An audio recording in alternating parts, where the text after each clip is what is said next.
Ambati silks Kanchipuram sorry store now in Vijayawada. Exclusive పట్టు saris, సల్వాస్ and lehengas.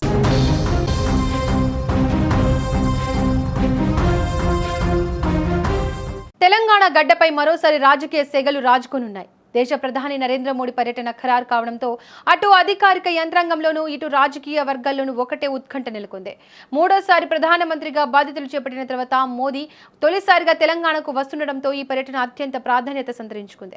కేవలం అభివృద్ధి కార్యక్రమాలకే పరిమితం కాకుండా రాబోయే రాజకీయ సమీకరణాలకు దిశానిర్దేశం చేసేలా ఈ పర్యటన సాగనుంది. మే 9వ తేదీన మోడీ హైదరాబాద్లో అడుగుపెట్టనున్నారు. ఈ పర్యటన ప్రధానంగా రెండు విభిన్న అంశాల కలయికగా మారనుంది.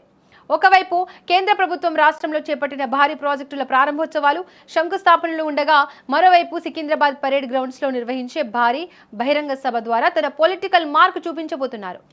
హైదరాబాద్ వేదికగా జరుగుతున్న ఈ బహిరంగ సభను బీజేపీ రాష్ట్ర నాయకత్వం ప్రతిష్టాత్మకంగా తీసుకుంది.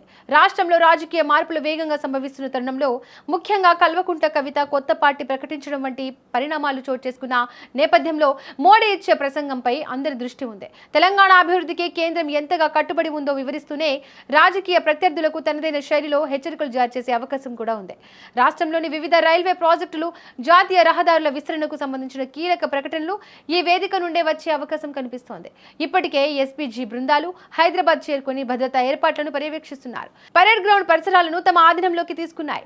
రాష్ట్ర వ్యాప్తంగా ఉన్న బీజేపీ కార్యకర్తల్లో ఉన్న ఉత్సాహాన్ని నింపేందుకు, జనగణన వంటి కీలక అంశాలపై స్పష్టత ఇచ్చేందుకు ఈ పర్యటనను ఒక వేదికగా మోడీ మలుచుకోనున్నారు.